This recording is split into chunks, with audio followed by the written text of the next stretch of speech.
He was ready to fire his housekeeper for slacking, until he heard her singing his late wife's lullaby to his grieving son. What secret was she hiding that mended a broken family? Get ready for a story that'll grab your heart and hold it tight. We're talking about David Marshall, a billionaire drowning in grief, who came home one night to fire his housekeeper, Rosa, only to find her singing a lullaby that brought his 5-year-old son, Noah, a moment of peace. This isn't just about a song, it's about loss, healing, and the people we overlook who might just save our souls. Stick around, because this one's got heart, tears, and a twist that'll make you rethink who's really holding your family together. Let's paint the picture. David Marshall is 43, a tech mogul running Marshall Dynamics, a company building AI for healthcare, worth $10 billion, according to Forbes' 2025 rankings. He's got a mansion in Seattle's Laurelhurst, a condo in San Francisco, and a private jet parked at Boeing Field. David's a widower. His wife, Emily, passed away a year ago, leaving him and their son, Noah, to navigate a world that feels empty. From the outside, their life looks like a tech dream, sleek, successful, untouchable. But inside? It's a house full of ghosts. David's days are a blur of board meetings, coding sessions, and late-night calls with researchers in Tokyo or Boston. He's up at 4 a.m., staring at data or running along Lake Washington. His mansion is a 10,000-square-foot marvel, smart lights, a glass-walled study, a backyard with a treehouse Noah used to love. But it's heavy with sadness, more like a museum than a home. Noah's caught in the middle, cared for by nannies, tutors, and their live-in housekeeper, Rosa. Rosa's 30, from Mexico, and has been with the Marshalls for 8 months. She's the one keeping their world from crumbling. Cleaning, cooking, making sure Noah's toy rockets are ready for play. Rosa's got a smile that could brighten a Seattle rainstorm and a knack for calming chaos. To David, she's just the housekeeper, someone who blends into the background. But to Noah, Rosa's everything, the one who builds rocket ships with him, tucks him in, and listens to his stories about flying to the stars. Noah's a kindergartner, a curious kid who loves rockets and drawing planets. He's been quieter since his mom died, clinging to a stuffed astronaut Emily gave him. David thinks it's just grief, but Rosa sees something deeper. One night, David comes home, frustrated with Rosa's messy work, ready to fire her. Instead, he finds her singing Emily's lullaby to Noah, soothing him in a way no one else could. Why did this song matter so much? And what was Rosa doing that healed a broken boy? This moment hits David like a bolt from the blue. He's been so lost in work and grief that he's missed something huge, not just about Rosa, but about his son's pain. Rosa's lullaby reveals a truth bigger than a messy house, bigger than a job. This story isn't just about a song, it's about a problem we all face, missing the herd in our kids because we're too buried in our own struggles. The challenge is clear: how do you heal a grieving child when you're grieving too, and how do you value the people you barely notice? Let's step into Noah's world. He's 5, a kindergartner at a fancy Seattle school where kids learn science alongside story time. Noah's a spark of joy, messy hair, always giggling, clutching his stuffed astronaut, Starman, or drawing planets with his crayons. His room's a space adventure, glow-in-the-dark stars on the ceiling, a bed with rocket sheets, and shelves packed with model spaceships. He loves making up stories about flying to Mars or saving astronauts from black holes. But since his mom, Emily, passed away from cancer a year ago, Noah's light has faded. He's quieter now, barely talking at school, clinging to Starman like it's his lifeline. He's been waking up crying, asking for his mom, or hiding under his bed when thunderstorms hit. His drawings are darker, black holes swallowing stars, rockets crashing instead of soaring. His teachers send notes home, saying he's withdrawn, not joining games, and barely eating his lunch. Noah's picking at Rosa's tacos, his favorite, leaving most of it on the plate. A 2023 Child Mind Institute study says 25% of kids aged 4 to 6 show signs of grief-related anxiety after losing a parent, often through withdrawal or clinginess. Noah's textbook, his world feels like it's spinning out of orbit. David sees pieces of it, but he's drowning in his own pain. Marshall Dynamics is pushing a $1 billion AI project to detect cancer early, a mission tied to Emily's memory. With 7,000 employees and investors watching, David's on calls at 3 a.m., analyzing data or pitching to hospitals.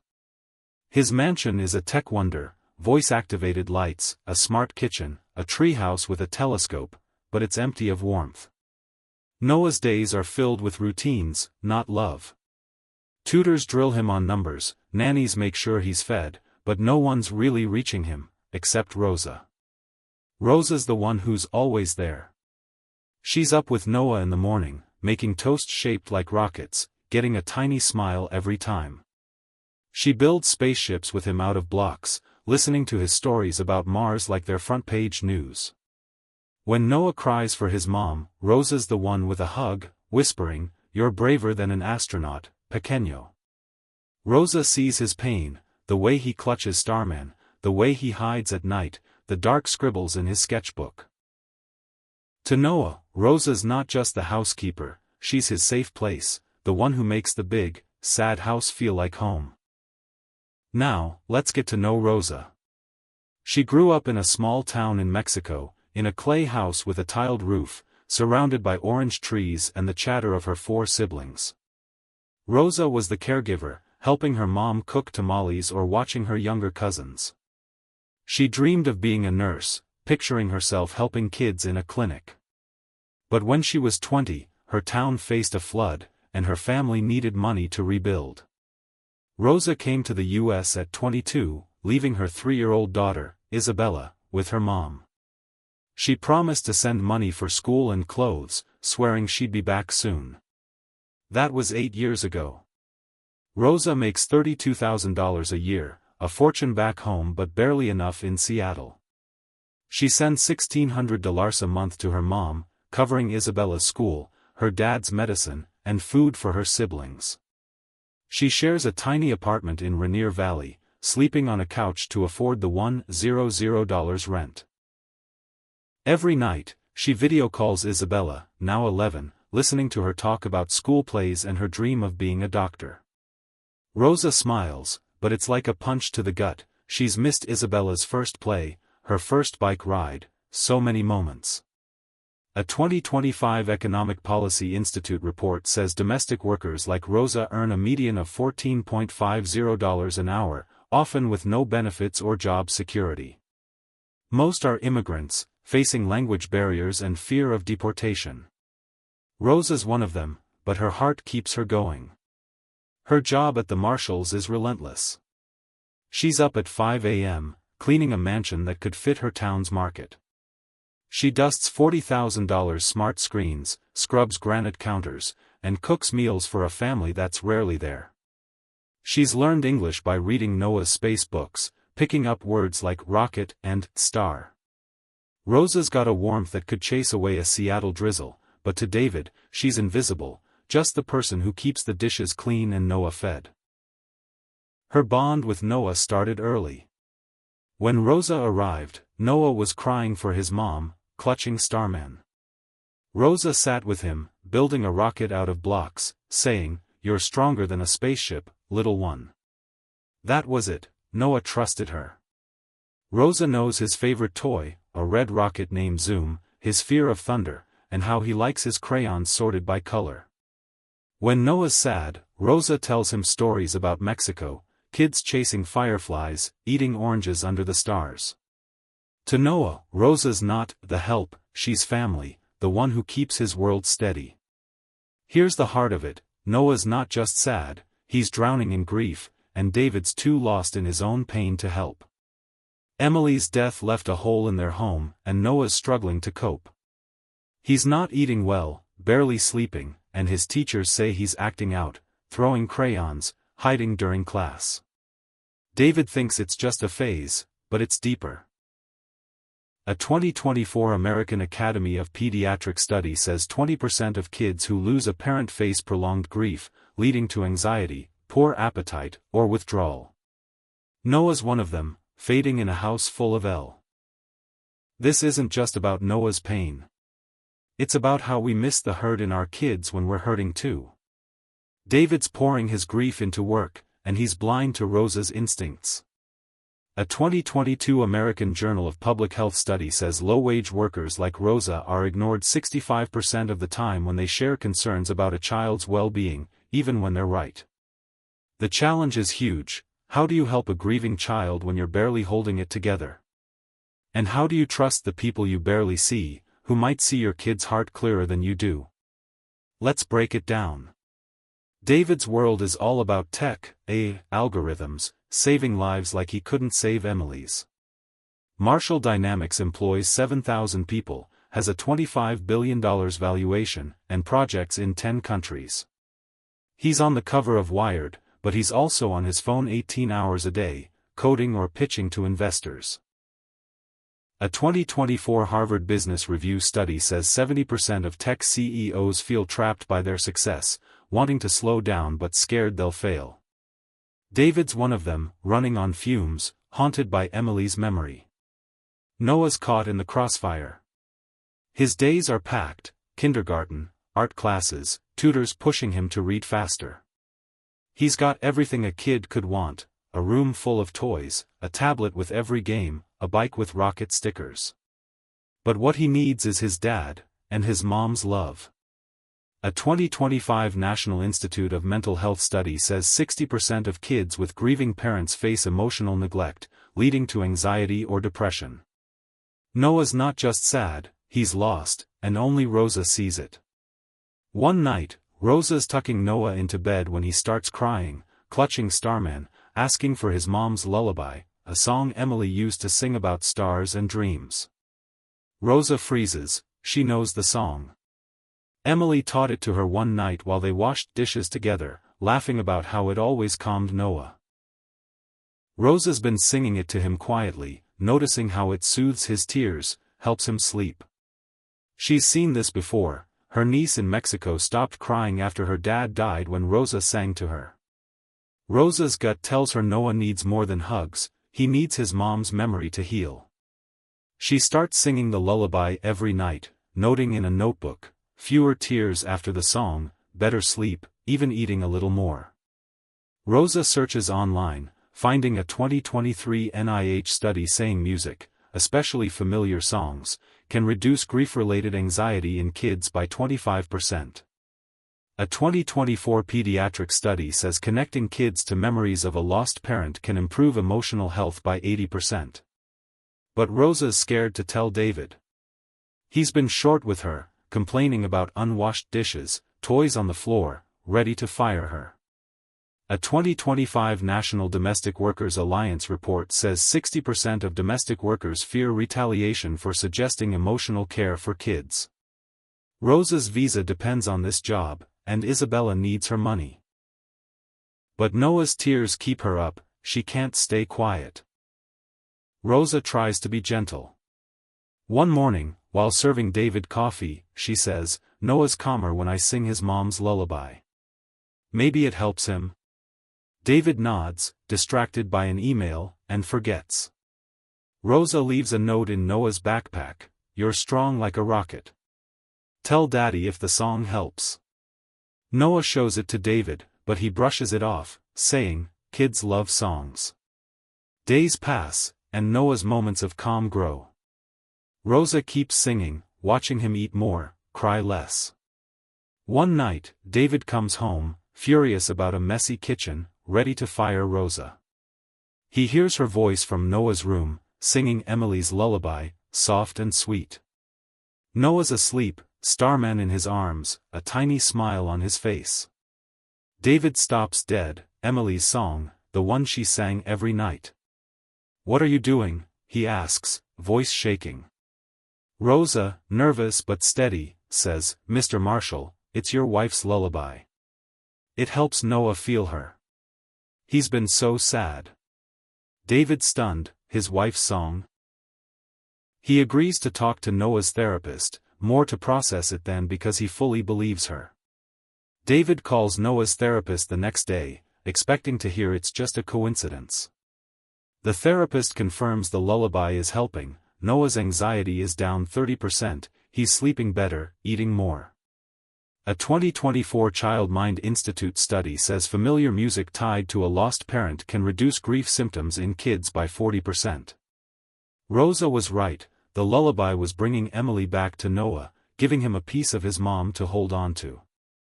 A 2023 JAMA study says connecting kids to positive memories of a deceased parent can improve emotional health by 85%. Rosa's song was healing Noah's heart. David acts fast. He works with the therapist to weave Emily's lullaby into Noah's routine, recording it for bedtime, even singing it himself. He starts therapy too, learning to grieve with Noah. Within weeks, Noah's brighter, drawing planets again, giggling at school. Marshall Dynamics funds a 2025 study on music therapy for grieving kids, inspired by Rosa. Noah's healing, his rocket drawing soaring once more. David's floored. He sits Rosa down, eyes wet, and thanks her. "You brought Emily back to him," he says, voice breaking. "You saved my boy." Rosa's crying too, not used to being seen. She didn't sing for praise, she did it because Noah's smile is her sunshine. The therapist praises Rosa's instincts, saying, "She's got a gift for healing." David learns about Isabella, Rosa's sacrifices, her nursing dreams. He raises her salary to $65,000 and offers to fund Isabella's education, school fees, books, even a science camp. Rosa's overwhelmed, she's never been valued like this. A 2025 Journal of Social Issues study says recognizing low-wage workers' contributions can boost their well-being by 45%. Rosa's living proof. David doesn't stop there. He cuts back on late calls, spending evenings with Noah, singing Emily's lullaby or building rockets. He joins Noah in therapy, learning to spot his signals, sad eyes, happy giggles. A 2023 Gottman Institute study says families who share grief openly rebuild trust 50% faster. It's not perfect, David still checks data sometimes, but it's progress. Noah's bouncing back, his planet drawings brighter than ever. Rosa's still there, making rocket-shaped toast and cheering at Noah's school plays. She's enrolled in a nursing program, funded by David, dreaming of a clinic in Mexico. Isabella visits every summer, playing astronauts with Noah, their laughter filling the mansion. David's not perfect, he slips into work mode, but he's trying. He's showing up. Let's zoom out. This story isn't just about Rosa or Noah, it's about the people we don't see. The nanny who soothes your kid, the cleaner who hears their pain, the teacher who notices they're off. A 2024 Center for American Progress report says domestic workers are the heart of 70% of U.S. households, but they're undervalued, earning low wages with little respect. There are 2.5 million domestic workers in the U.S. 85% women, many immigrants like Rosa. They see our lives up close, but we rarely see theirs, until something breaks. This goes beyond housekeepers. Think about the invisible people in your life, the cashier who knows your order, the janitor who cleans your office, the bus driver who gets you home. A 2025 National Institute of Mental Health study says 60% of Americans feel disconnected because they're lost in their own grind. Rosa's story shows us these people aren't just background, they're often the ones catching what we miss, sometimes healing our kids. So, what's the takeaway? First, listen to your kids. Noah's sadness wasn't just a phase, it was grief crying out. A 2023 pediatric study says 20% of grieving kids show signs of anxiety that parents miss. Second, hear the nobodies. Rosa had no therapy degree, but her instincts were sharper than any expert. A 2024 Journal of Applied Psychology study says diverse voices, like those of low-wage workers, can lead to breakthroughs. Third, slow down. David was building AI to save lives but missing his son's pain. A 2025 Pew Research Center survey says 65% of parents don't spend enough time with their kids, leaving emotional gaps. Take a page from David, put the phone down, sing the lullaby, be there. The little moments, songs, hugs, rocket ships, are what heal a family. Rosa's song doesn't just help Noah, it starts a wave. The Marshall's nanny, Lucia, launches a program to train domestic workers in grief support, inspired by Rosa. Their driver, Juan, pushes for community therapy groups, citing Noah's healing. David funds a 2025 initiative for music therapy in schools, naming Rosa as the spark. A 2024 Social Work Today study says one person's act can create a ripple effect, inspiring others. Rosa's proof: her lullaby changed a family, a community, a mindset. Rosa's life is changing too. She's halfway through her nursing program, acing classes, dreaming of a clinic in Mexico. Isabella visits, playing rockets with Noah, their giggles echoing through the mansion. Noah's thriving, his drawings full of stars. David's rebuilding, one lullaby, one hug, one day at a time. He's not perfect, he still checks emails, but he's present. He's listening. What's the big picture? The people who matter most might be the ones you barely notice. Noah was breaking, but Rosa's song held him together. The invisible people, like Rosa, the housekeeper singing a lullaby, might see truths you're too lost to spot. Don't wait for a crisis to open your eyes. Who's the Rosa in your life? The teacher who knows your kid's heart? The neighbor who checks in? A 2025 National Institute of Mental Health study says 60% of us are disconnected because we're chasing our own goals. Slow down, look around, listen. Noah's back to his sparkly self, drawing planets and giggling in the treehouse. Rosa's studying, dreaming of her clinic, holding Isabella close in her heart until she can hug her for real. David's a work in progress, but he's showing up, one song, one rocket, one day at a time. It all started because a housekeeper sang a lullaby that brought a family back to life. Subscribe for more stories that'll make you laugh, cry, and see the world differently.